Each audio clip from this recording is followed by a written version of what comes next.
Hello and welcome back to the White Pube podcast. It is Sunday the 25th of January 2026 and I'm ZM.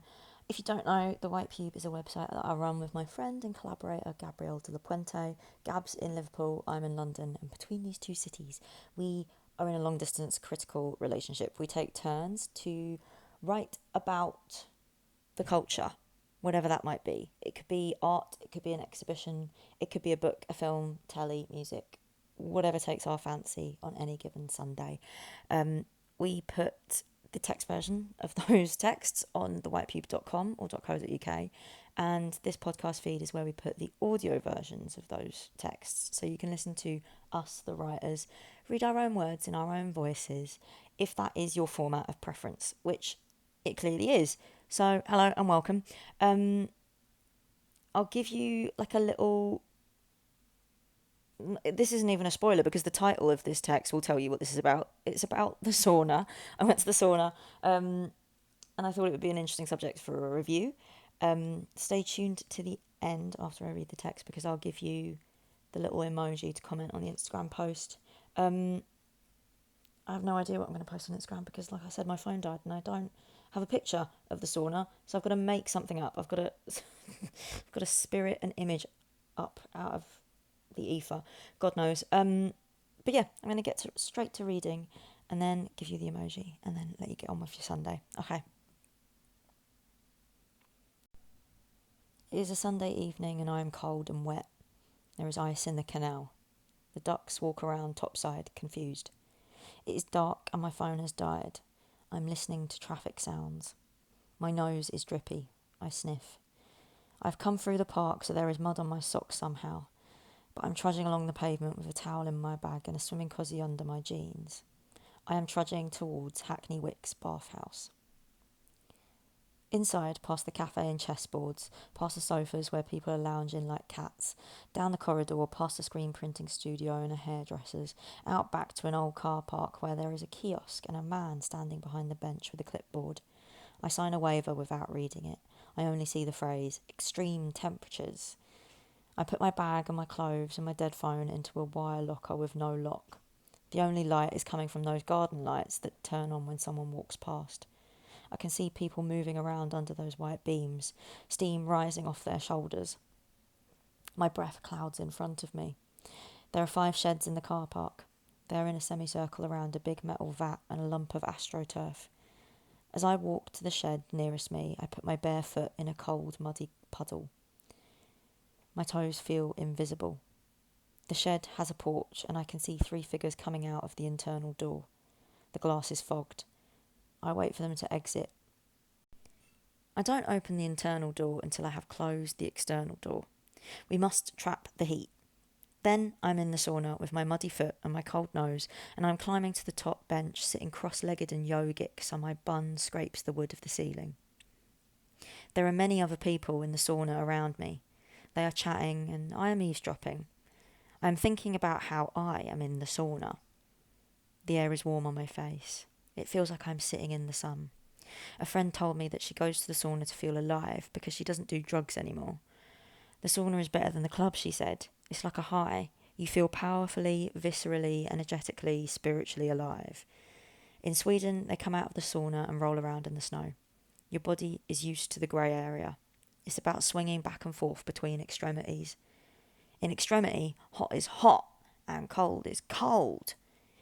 It cleans the skin, the body and the mind. It does something good for the lymph nodes too, but I don't know what they are or where they might be in my body. In Russia, they whack you with birch leaves. You drink berry tea and have a full dinner afterwards, still naked, I think. In Finland, they wear felt hats for some reason or the other. Go to the sauna in Berlin, she said. They wave towels and do strange chanting. It's like being at the football, but everyone's naked and hot. It is all about dry heat. Without humidity, you can endure higher temperatures without scalding to death. I think to myself that, if given the choice, I prefer steam heat. I like the feeling of breathing in wet air. I like the way wet air moistens my eyes. I like the swimming feeling of all movement in the steam room or the hammam.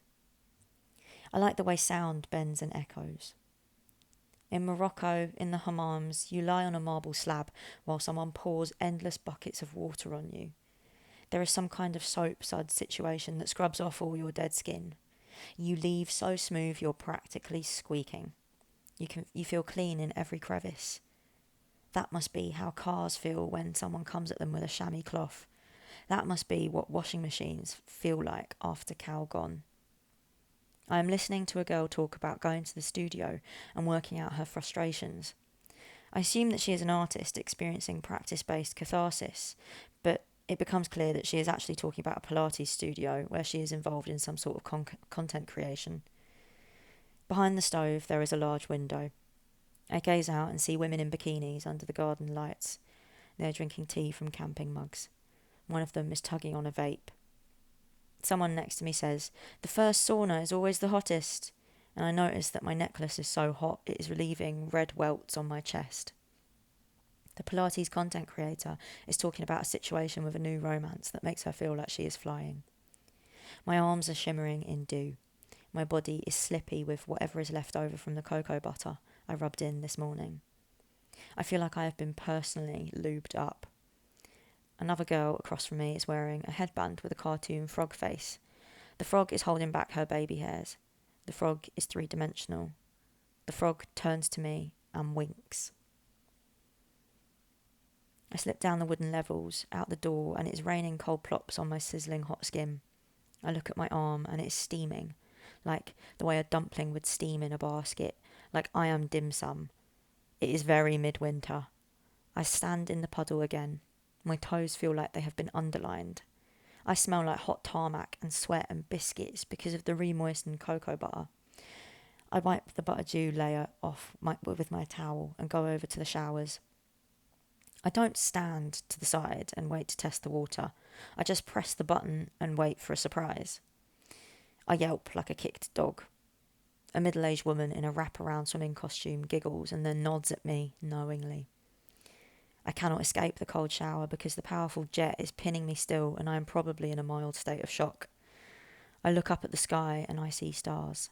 I am thinking about how I am under a piss stream of probably tepid, but relative to my steaming skin, cold water in the middle of a soaking wet car park in Hackney Wick.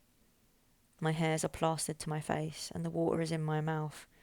I think this might be a kind of abjection, but not the critically interesting kind of abjection that people make art about. This is the abjection of worms and wet socks, the feeling of being out of breath and sweaty in a room full of people who don't experience flyaway hairs. Still wet, I go into a different sauna shed. This one says shh on the frosted glass door because it is completely silent inside. People are sat facing each other, close enough to kiss. There's one free space at the end. The air is so hot it's solid. It physically covers me. I am wet and heavy. I practice staying very still. My legs crossed, feet pointed, hands on knees, back straight, eyes closed, deep breath. I feel a bead of sweat roll its way down from my collarbone to my belly button. For some mysterious reason, my sweat has a different viscosity and is immediately distinguishable from the tepid shower water. I can hear the sweat dripping off the man opposite me. He has enormous muscles and he is baby pink from the neck down. There is an egg timer in the corner by the door. I am immediately bored and I want to scream. The pipes clunk as someone outside the shed loads something into the stove. I can smell heat. It is thick. If the person next to me touches me, even by accident, I might scream. I imagine screaming into the thick hot silence of the packed out silent sauna. All the meaty bodies crammed side by side, slick with sweat and clenching in surprise. My friend told me that she meditates in the sauna. She counts down from 10 and enters a blissful state where thoughts drift through her mind like passing clouds. She waves them goodbye on their way out of her head. I think I should scream. If anything, I should scream to communicate that my nose ring is very, very hot and I can feel the heat of it on the delicate interior skin of my left nostril. People will want to know. I once read in a book, or someone spoke to someone who had read in a book. It doesn't matter. Apparently, in complete sensory deprivation, after literally 30 minutes, your brain starts to eat itself. You don't just lose it in a cartoon Looney Tunes way. Your brain literally starts to dissolve. It occurs to me that my brain might be dissolving in the sauna, because it has surely been at least 30 minutes. I look at the egg timer on the wall, and the sand that has collected at the bottom is not even a finger high. Maybe I will scream and make the muscle daddy opposite jump high into the air, pink and livid. The sweat is collecting in my belly button. The girl next to me is chewing her necklace. Her knees are red. I get the appeal of small hot rooms, and I get the appeal of the dry smell of hot wood. I do not get the appeal of marinating in the vaporised air of other people's sweat. The man opposite me is now magenta or fuchsia. He could be either. I can't tell because there are no lights in this tiny sauna. Everything I see is by the grace of the garden lights in the car park outside. I am experiencing a molten existence. Time is relative, and Muscle Daddy is my egg timer. I bounce off everyone's knees on my way out. People are crowded on the AstroTurf, waiting to go into the big metal vats. I join them. I don't really know what I am waiting for. When it is nearly my turn, I look up and see someone clamber up to the top of the vat, then get in, or dip in, because they are only in there for a few seconds. They are breathing loudly. They are fully clenched. They move very fast up the ladder to get out. There are plastic dinosaur toys on the rim of the vat. I'm walking up and standing at the edge of the water. I feel fear. The fear is underlined and in bold. Maybe also caps. Fear. I have not experienced fear this pure and explicit and unavoidable and obvious in a very, very long time.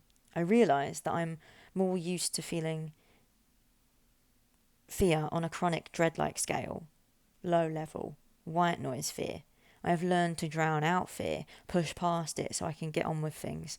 Now, my fear feels solid because I have literally just now in this moment realised that the vat is full of ice-cold water and I am like the ducks freaking out canal topside, but in this specific situation I've got to go under. I obviously do not want to go under because out of all the bodily sensations I am familiar with, I find coldness the most unpleasant. I would rather have toothache. I would rather stub my toe. I would rather accidentally bite my own tongue. I would actually rather not, but it's my turn, so I have to move fast because otherwise my brain will catch up and realise what my body is about to do. My brain will stop me, which will be very embarrassing because I do not think of myself as a wimp. So I move fast without thinking and I climb down the ladder into ice-cold water and I scream. I cannot feel any part of my body beneath the water. So, shoulders down, I might be invisible. I can feel the blood moving around my body, but not my body itself. It is like a gesture or an outline, a hint at where my body might be. When I put a snooze in my upper gum line between gum and lip, it sends a minty fresh, shiny tingle all around the top of my mouth. I get woozy, like I have done the smallest, tiniest crumb of a bump, and my heart is beating in my face, but only from afar. That feeling is taking place at the same intensity all across my potentially invisible body right now. Everywhere that is submerged in the vat of ice-cold water, so everywhere from the shoulders down. Shiny and tingly and silvery, minty fresh. I think that maybe I am experiencing the powerful, visceral, spiritual, energetic aliveness my friend told me about. I feel like I am being downloaded into another space that I cannot yet be conscious of because the download bar is only at like 75%. I think that I wish there were German men waving towels and chanting at me right now because the fear is making my heartbeat manifest in my eyeballs, and hooligan-style encouragement would motivate me to leap out of the vat and back up the ladder. I should get out. My hands are shaking. I cannot feel the bottom. Where are the chanting Germans? Where are the Russians waving birch leaves? I want someone to whack me back into the grey area, hoist me out into the car park air with their towel. I think I like this feeling, this being alive, but with exclamation marks and jazz hands. I think my entire body is in italics and capitalised. I think I am definitely screaming. And that is the text. Thank you very much for listening. I think it's funny. I did actually go to the sauna, obviously, but it's funny that I've chosen to review it, and I've been trying to think about why, like why that impulse grabbed me in particular. And I think it's because I've been doing some writing workshops with my students for the past couple of weeks, and I keep giving them exercises to like write about things in surprising, strange ways, and yeah, do different versions of like writing exercises. And I think I approached this like it was a writing exercise, if that makes sense. I wanted to write about something where I could take pleasure in the description of it, and like where I wasn't that interested in value judgment or action, like something happening. I just wanted to describe something in microscopic detail, maybe use that as the action. I quite like it. Yeah, why not? Please, for my emoji, can I have? Is there still that like cucumber towel girl, like where she's in a towel and she's got cucumbers on her eyes? The spa girl, or like the misty one. Either one. Um, Either that or the flames, whichever one you feel might be more representative of my description of the sauna. Um, I will leave that up to your discretion. And thank you very much for listening. I will leave that with you, and I'll let you get on with the rest of your Sunday. Thank you very much, and see you next time. Bye.